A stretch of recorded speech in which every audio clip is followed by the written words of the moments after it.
S'il vous plaît, que la patience me soit donnée, car si je reçois la force, je lui éclate la gueule. Bien le bonjour, et bienvenue pour cet enregistrement d'auto-hypnose visant à convertir la colère.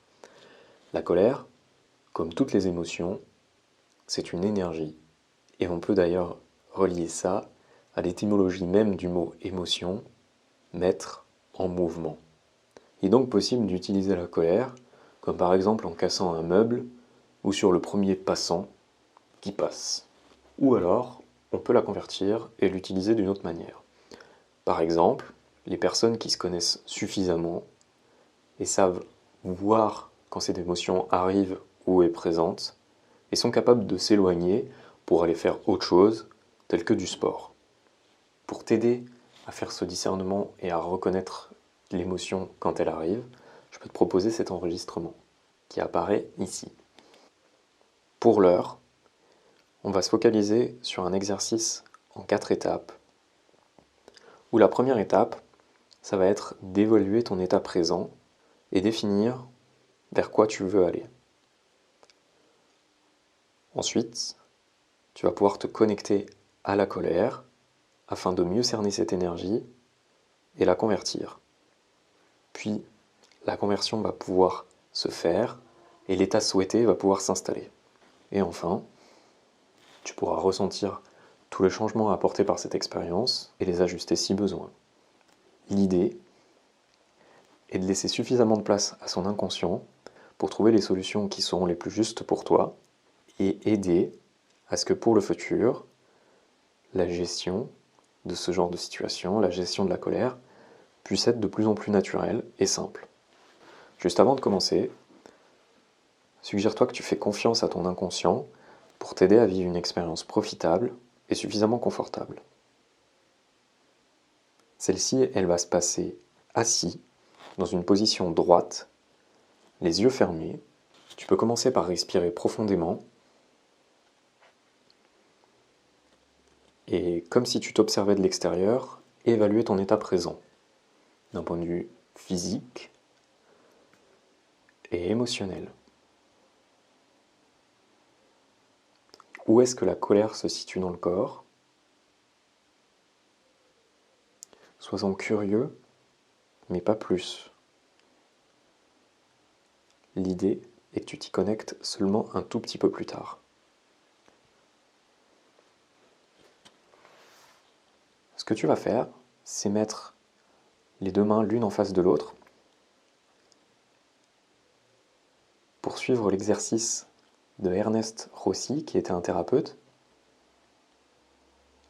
et faire confiance à ton inconscient en lui proposant de définir ce en quoi cette émotion de colère va être convertie en une émotion autre, en une activité, comme du sport, comme un travail ou une autre création. Bref, ce qui te semble juste, et plus les mains vont se rapprocher, plus ça va se définir de manière claire.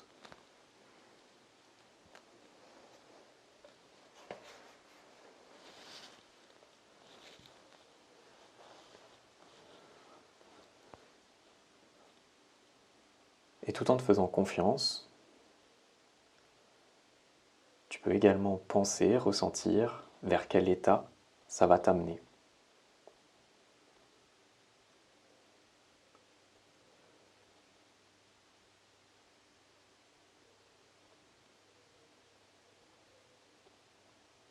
Et en faisant ça, tu peux te faire la suggestion très importante que l'idée ici est de convertir une émotion de colère, qui est une émotion passagère, et ne doit pas devenir une émotion recherchée.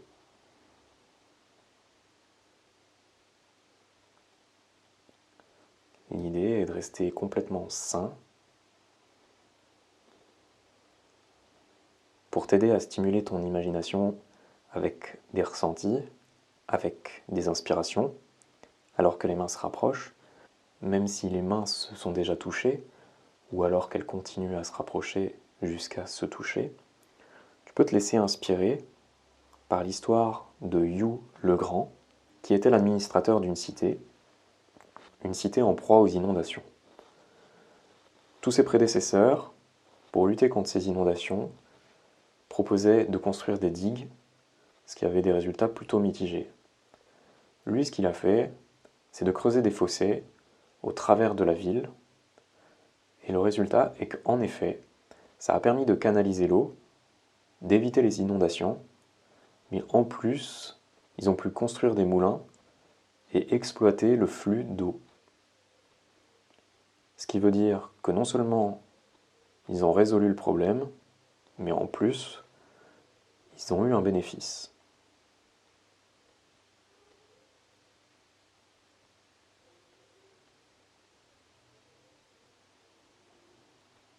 Fais-toi également confiance pour que ton état recherché puisse rester inconscient, c'est-à-dire que tu ne sais pas exactement vers quel état tu vas aller.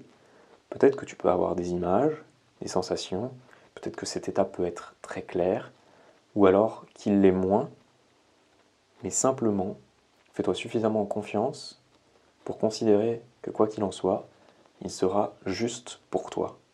C'est la manière de faire confiance à son inconscient, cette partie bienveillante, présente pour toi, et qui t'aide à prendre les décisions, à mettre en place les changements qui sont les plus adaptés.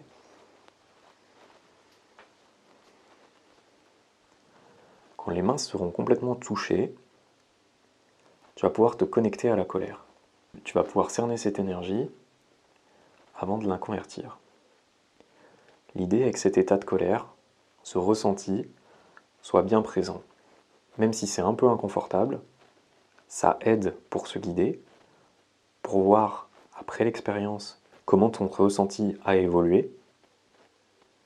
Et ça permet également, ce petit inconfort, d'impulser le changement, en étant incité à aller vers autre chose.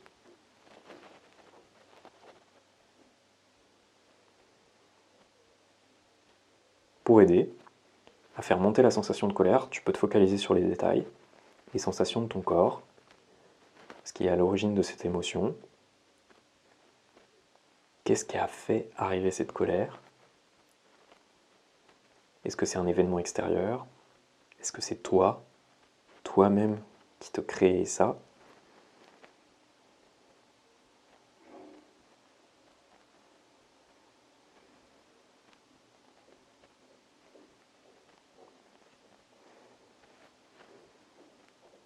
Est-ce que c'est un sentiment extérieur? Est-ce que c'est un événement extérieur? Ou a fortiori, est-ce que c'est toi qui te le crée? Et remarque comment ça change quand tu penses à l'origine de cette émotion, ou qu'au contraire tu prends de la distance avec elle.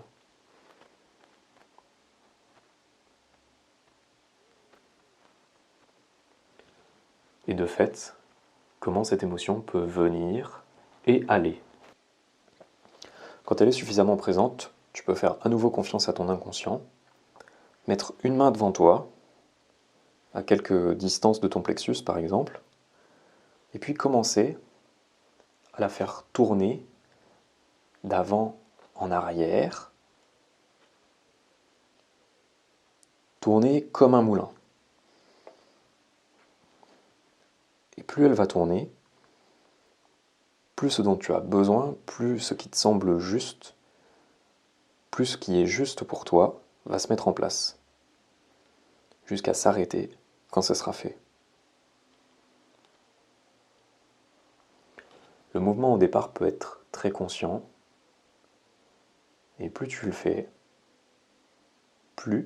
de plus en plus, ce mouvement devient inconscient.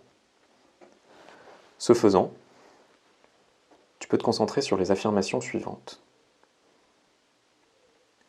Lao Tzu a dit l'unique constante est le perpétuel changement.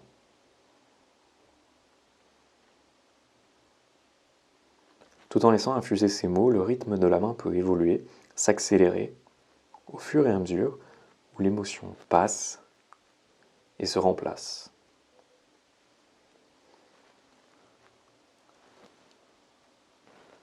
Deuxième affirmation, si le changement est perpétuel, tu peux faire des changements dans ta vie maintenant.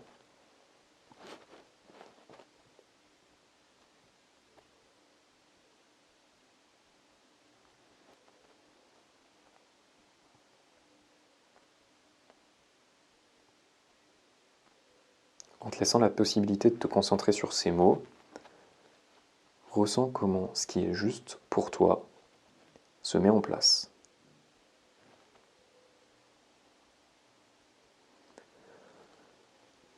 Troisième affirmation, discerner ses émotions, c'est déjà un premier pas vers l'adaptation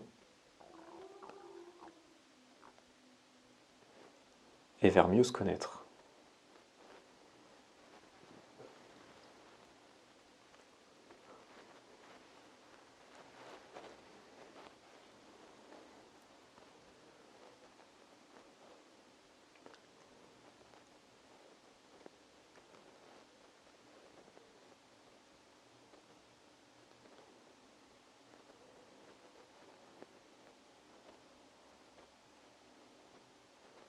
Et quand l'état souhaité, le changement souhaité sera complètement en place, la main va pouvoir progressivement ralentir jusqu'à s'arrêter.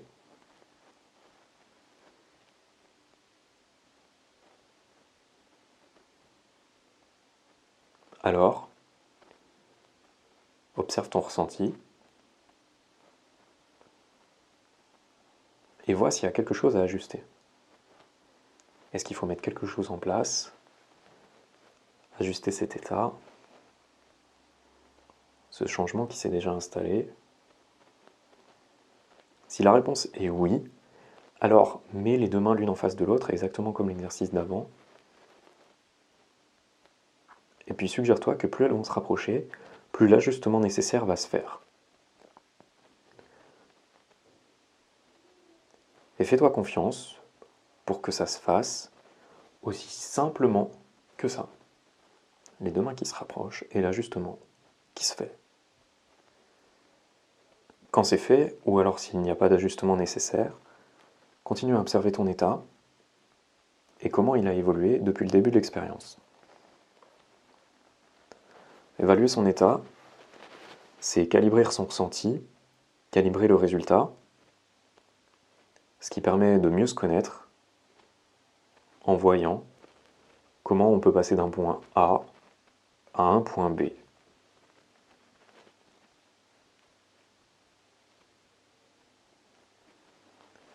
Pour finir, tu peux revenir suffisamment au présent, avec le contact avec tes vêtements, ta peau, ce sur quoi tu reposes, ouvrir les yeux si ce n'est pas déjà fait, observer les couleurs autour de toi, les nuances de couleurs, prendre une bonne inspiration, tout en te remerciant pour cette expérience.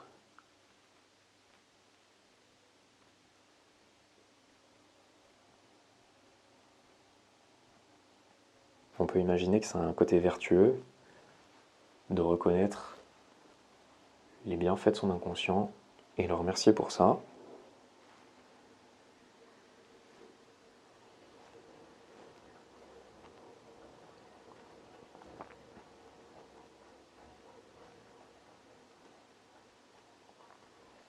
Comme tu as pu le remarquer, cet exercice, il peut aussi s'appliquer à d'autres émotions. Pour ce faire, c'est simple, tu reprends les 4 étapes.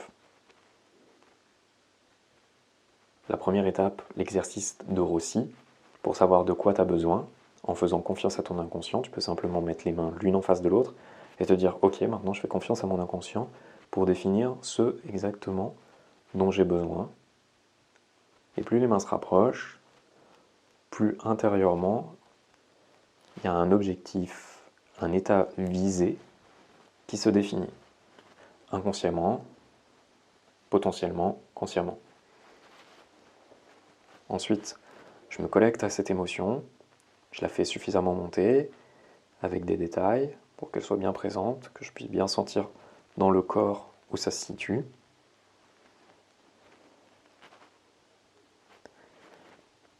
Et après, avec un mouvement, comme par exemple la main qui tourne devant soi, je vais pouvoir calibrer la mise en place de cet état souhaité. Plus la main va tourner, plus l'état va se mettre en place. Et je fais confiance à mon inconscient pour que ça se fasse de cette manière.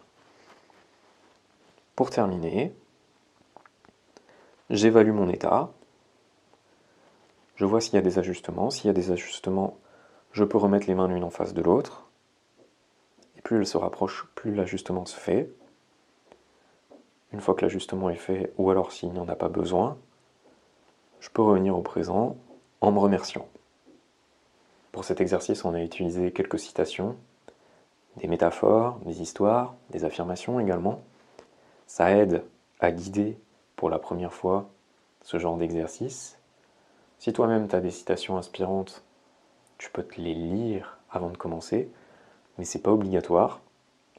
Ce que tu fais simplement, c'est que tu suis les 4 étapes comme on l'a fait maintenant.